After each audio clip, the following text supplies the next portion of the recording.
if you have been freelancing for a good amount of months or years and you're feeling stuck, I wanted to talk about my sort of experience, my journey, because I've been selling on a Fiverr platform for the last 8 years, making millions of dollars, handling hundreds of clients, still on a monthly basis. But I know that there are people who are going through possibly similar sort of a journey as I'm going through, and I'm doing it at the moment as well. And what I learned is something very, very interesting. And I feel like many freelancers, many agency owners who are selling their services on freelancing platforms, Upwork, Fiverr, they probably not really thinking about that, or maybe they think about it, but then of course, as you know, things can go well on the platform and you stop thinking about all the sort of negative sides. So the first thing is I wanted to talk about this whole journey for me as it was happening on Fiverr. So for me, Fiverr has been the biggest sorts of, income stream, and also the clients that I'm getting from this platform itself. So right now on Fiverr, it's still providing me a great revenue source, even though I dropped a bit. But it still brings me between 30 to, let's say, 40K per month. So this is still a very, very big revenue stream, right? But what I realized is we have right now, I'll put 250 between 300 clients on a monthly basis. So what I learned is that this is great. This is definitely possible. It's very, very can happen for you as well. If you're maybe at currently, I get people sending me that they are currently maybe at like 10 to 20 clients per month, right? And they want to scale this to like, let's say 30 to 60. So this scenario is possible, and that's why I think Fiverr is great to focus on a platform. But once you reach, for example, let's say 60, you have to understand that in business, how it works usually. You can reach this number, but then you can go back to this number again, right? So you can still get back down to 20, right? And of course, with 60, maybe let's say you need to have 3 team members, right? So this is kind of like your structure. When you go back to 20, maybe you can do it just with 1 team member, right? So, and when you have 3 team members at 20, maybe that's not bringing you the revenue you need. So a few things to remember about this model. Fiverr, you have to fight with sort of 2 things. The first one is the Fiverr algorithm. So I'll put it here. We have the algorithm, which it's not in your favor sometimes. You can be ranked high, then you can go down, right? It's not in your favor. And the second is I will call it people using Fiverr. So you are fighting with those 2 things. The one is the algorithm, right? You can be high ranked, you can be low ranked. This is all clear. But the second one is more important, I believe, is people are using Fiverr. And what I mean by that is that, let's say if you're offering something like a logo design service, and I'll just change my marker here. So if you offer logo design, for this kind of service, it's not a recurring service, right? So you don't need to have clients paying you every month for the logo design. It's usually one time. So you are more affected by this. Because what happens is, if your demand goes down, right? So the algorithm is not pushing in the first page or on the keywords, you're losing the demand. And also the other thing is that people using Fiverr. So if there are less people who are using Fiverr, you have also the effect of this. But in my case, I'm doing social media services. And in my case, social media services are recurring services. So that means I have a client who will pay for 3 months, for 6 months or longer a subscription.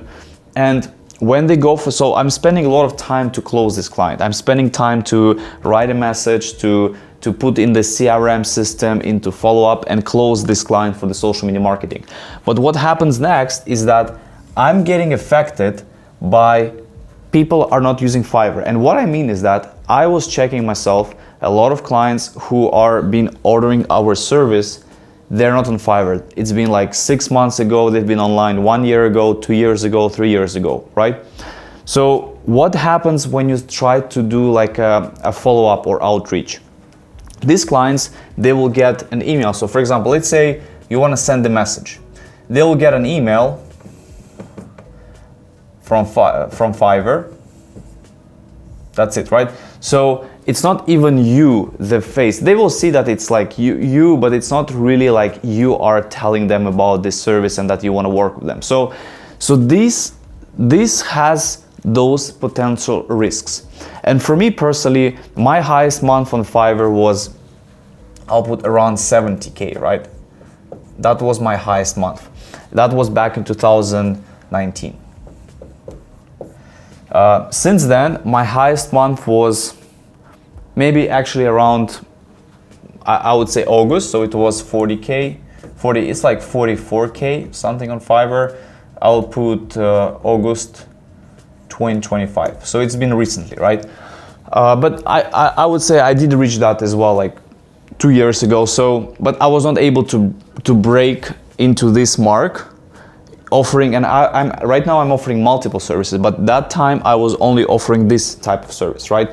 So I'm definitely seeing this more common happening, that people are just not using Fiverr long enough. So, and that's what you need to understand, is that Fiverr is great if you have it as a start of your journey. You're building your freelancing career, you're getting clients, you're working with clients, and this can still bring you a lot of revenue. So don't get me wrong, it still can be a full-time agency career. You can still be doing extremely well, but you need to start working on building your personal brand, and that's what I'm doing right now. So right now I will show it here. So I'll put personal brand. So I'm using my Instagram. I'll just be here, guys. You'll be able to see it. I'm using my Instagram account. I'm sending DMs and I'm closing clients.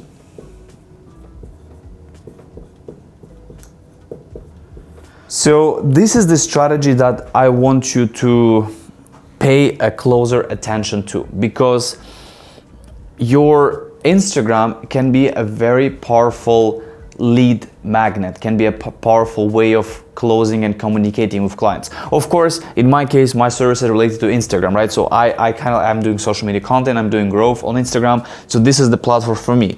If you're doing this for LinkedIn, for X, maybe this can be another type of platform. But honestly, I would say when I'm exploring LinkedIn as well, LinkedIn is just too much, you know, it's hard, it's just too professional. You feel like very, very formal, even with your communication. On Instagram, what I did recently is that I've seen one of my like past clients, he was actually traveling across Europe. So I sent him just like a nice reply to the story. So because on Instagram, you have to understand, you have a few ways of communication. So you have a DM, you have a story, you have a post, right? So you can also like leave a comment here. Story, you can be a reaction, right? So there's a lot of ways how you can reach those potential clients. Even though Instagram allows to like send one message only, but it still allows to comment on the post. It still allows to follow, for example. You can also follow the person, you can, you know. So there's a lot of different opportunities. And I just sent a message to this past client. I was like, hope you're enjoying your travels. The place is amazing. And then he was like, thank you so much. And then he, of course, remembers that I was working on his account. He's like, Vasily, I actually need help again with my Instagram. And then he went to the website and pretty much places an order, right? So, because when you send people to Fiverr, right, it becomes, what I learned over the years, it becomes very, very difficult for them to actually place an order on the Fiverr platform when you bring them outside of Fiverr into the Fiverr. When you bring them to your Stripe invoice or link to your website or link where they can just go place an order, like very simplified but very straightforward, that makes a huge difference. So what I wanted to tell you is that even though if your Fiverr is doing well right now, you should focus on just picking one social media platform, because if you have a website or if you have this page, you still need traffic, right? Where are you gonna get this traffic? And you're gonna get it from social media, from Instagram, maybe running ads, maybe organic, right? Maybe this can be YouTube as well. You guys are watching this video, maybe this something that can be also very, very powerful. And by the way, if you or also interested to learn about how I do my Instagram growth service, I started to do coaching recently, so you can check out the link to my Instagram and send me a message on Instagram if you are interested, and I'll be able to provide you more details.